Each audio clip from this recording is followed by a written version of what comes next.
Nichole Gross. Welcome to Fairfield Middle School. This is my 8th grade English class. And we're about to start talking about personal narratives and all the elements that make a good personal narrative. So today we're going to be plotting out the elements of our narratives. We're going to be talking about our character analysis, conflict, and some of those things we're going to put in our checklist when we're writing our own personal narratives. So we've already started drafting our own personal narratives. Today, guys, what we're going to do, we're going to look at some different examples of good writing, good personal narratives. A lot of us have had issues with trying to add in some more details, make things a little bit clearer, more vivid, add in some imagery to make things more colorful. So I want us to be able to go back and do it in reverse and look at what makes a good narrative, what makes it writing interesting. So what you guys have in front of you is the same thing I have here on my board. We've already started talked about our character analysis, which was where we go and look at our characters. For us, we're looking at ourselves, or in our stories would probably be the narrator. Talking about their speech, their thoughts, their effects on others, actions, the way the character looks. And then tell me why that's important. So what motivates the character to do things they do within our stories. We've also talked about conflict. Internal versus external. Can somebody tell me the difference? What is internal conflict? Where does that occur? Inside of you. So if you're reading a story and your internal conflict, the person's internal conflict is inside themselves, you're going to think individual versus self. Whereas our external conflict happens outside of you. So maybe with another character, or thinking about our book with Rashad, for our Jumping Off novel, we talked about society, okay? And then we're also going to think about our plot diagram. We've done this so many times. Today you're going to actually make sure that you plot this out with your group. Take a note of the exposition, which is where I will find what in my exposition, somebody? Good, my setting and my characters. That's what I want to hear about your exposition. Then we want to think about our initiating event, which is where, what happens? It's leading up to your conflict. Leading up to my conflict. So when that action starts to get started. You guys have different stories, so yours are going to be a little different in each one of your stories. And then today, something a little bit new for you guys that we haven't really gone through yet is going to be our personal narrative checklist. This is what you guys are going to use, especially tomorrow when we go back to our drafts of our narratives. And I want to make sure that you look at it and say, do I have all these things that make my writing good, make my writing interesting, make my writing complete? So, first thing is having a small moment. Did you pick a seed moment or a watermelon moment? Most of us decide to write about a time when someone mistreated us or a time with a friend. Make sure that you're talking about something that's not humongous, not a big story that should be a novel, okay? I want to talk about something for a nice, short, personal narrative. Is it in sequential order of events? That just means, do I have my plot? Do I have a beginning, a middle, and an end of my story? Most of us already do.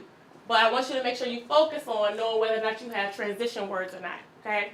So thinking about transition, when we write a good summary, we talk about our first, our next, our then, our and then, our finally, or after that.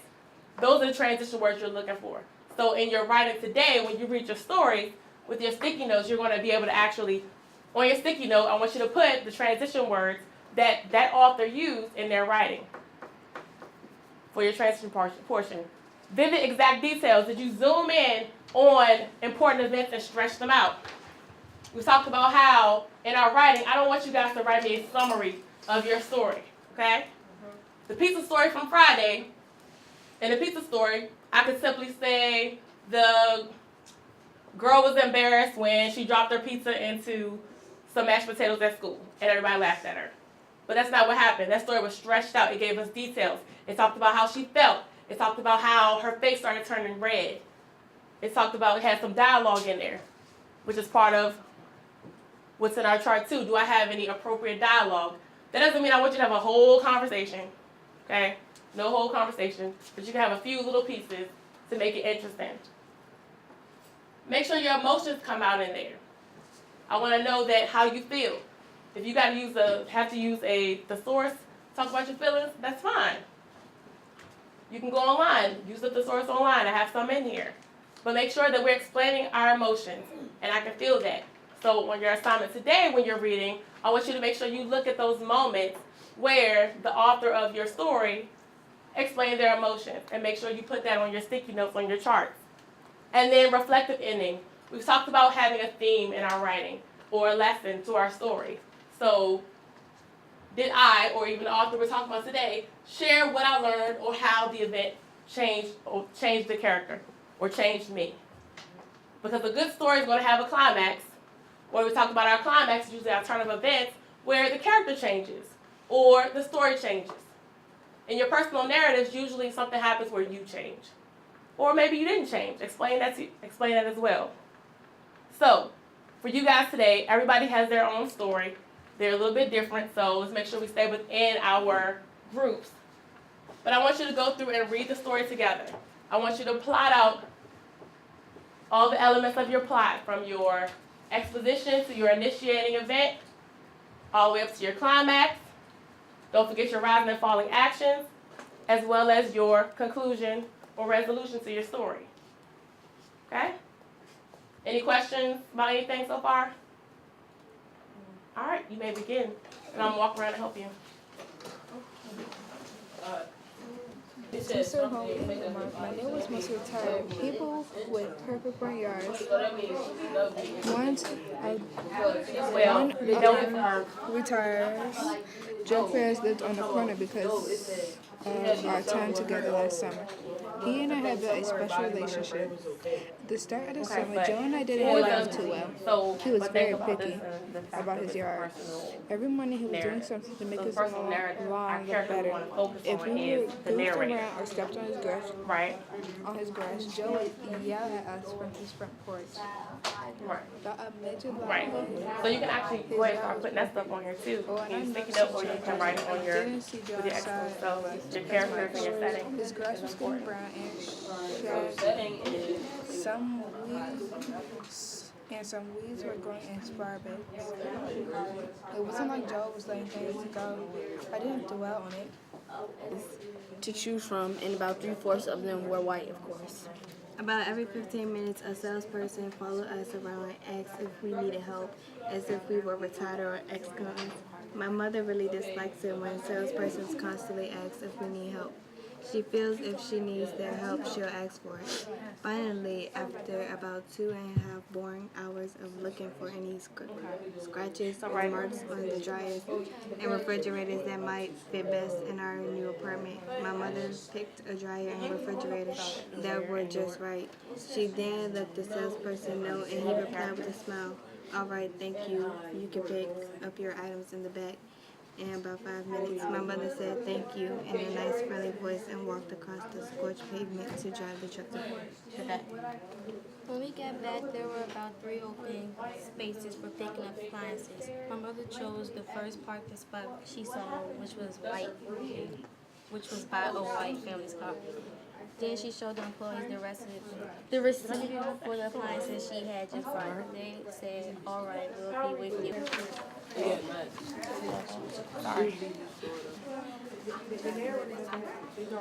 She was a little girl. That's a girl because she said when Susie and I were little, we spent quite a bit of time together.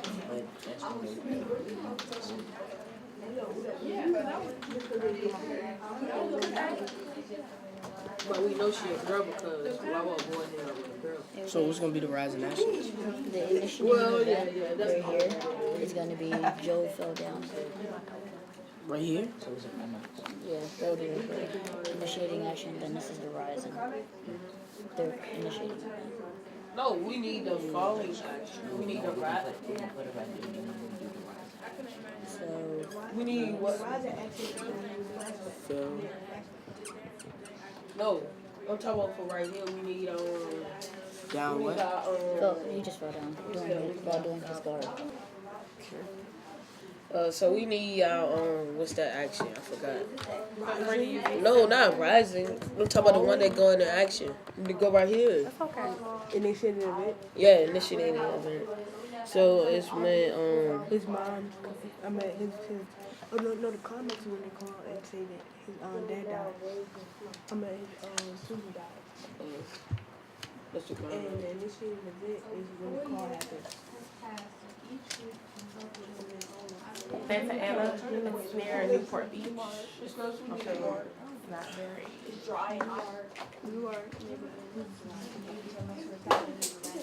Just say he was retired, they retired.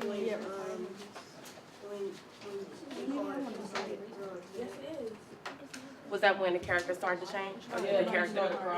Okay, so if that's when you feel like the turning point happened, the character started changing, then yes. So what happened in between that?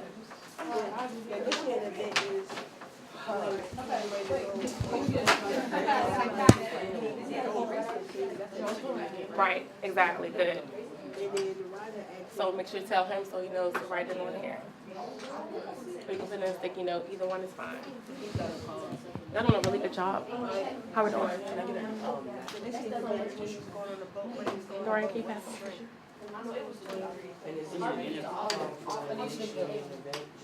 No, right here. Right, somebody right here. The initiating event when they was going on the book. So then, so a lot of times it's easier to just go to your turning point. That way you can fill in the gap, you know what I mean? If he was doing something he didn't want to better, trying to Draw your pseudo erase. It's a poster. Is it? See? Poster. and get him his place, tell him to get off his mind, because he was very picky. To perfection. Nothing wrong with that.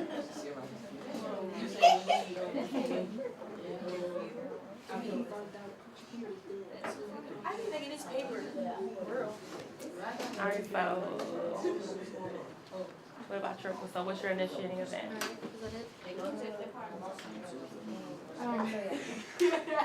It's salesperson treated like Okay, so put in your initiating event, so how the action got started. Good. Y'all doing a really good job with this. Thank you. Don't forget to go ahead and, if you already know what your conflict is, to determine if your conflict is going to be internal or external. His neighbor passed out. No, it won't breathe.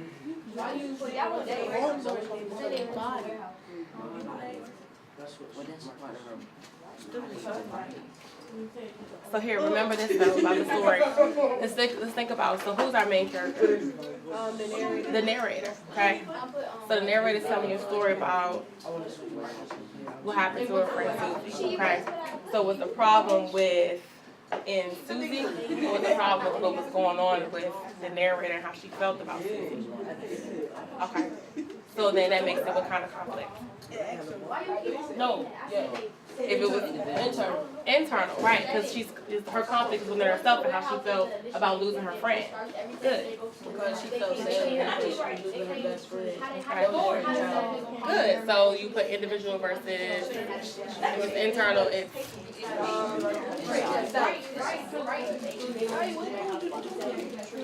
And then right. So do y'all decide what your conflict was yet? about how many good times she had together with Susie and all that stuff.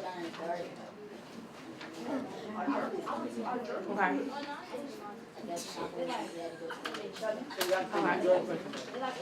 Okay. So is it gonna be internal or external? Okay. So.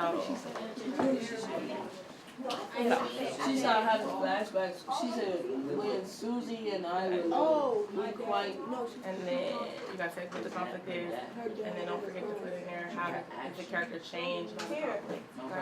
listen, back to them others. So think about those. So who's the main character you're talking about in your story? Are we talking, is that the main character or who's telling the story? It's a personal narrative, remember? Okay, so narrator is one of the characters. Right? Working together. Oh, what does that mean when they said it was like little? That's right, he was good, he was failed, because he was doing this way, he was sick, right? You guys did a really, really great job, okay? So what you did was you dug deep into a story. You went in reverse, you went backwards to see what made a story, what made a personal narrative good writing, okay? You guys plotted out your plot diagrams where you told me your story from beginning to end. You were able to tell me the conflict, whether it was internal or external. You were able to tell me about your character motivations and analyzing your characters through those still elements of speech, thoughts, effect on others, actions, and looks. And then you guys also were able to go through and look at your checklist and pull out some pieces of things that showed good writing. Your next step is going to be in taking out your own writing, going back to your own writing, your own drafts that you guys have started, and seeing if you have all these elements in your own writing. Hopefully seeing other examples of good writing as we continue to read more examples of good writing will help improve your writing. Because we know, coming up soon, we have lots and lots of writing to do. We're going to move into different types of writing before we get to our expository and get prepared for our SOLs this year. So, overall, good job. Thank you so much for visiting with me in my 8th grade English class here at Fairfield Middle School. Go Falcons!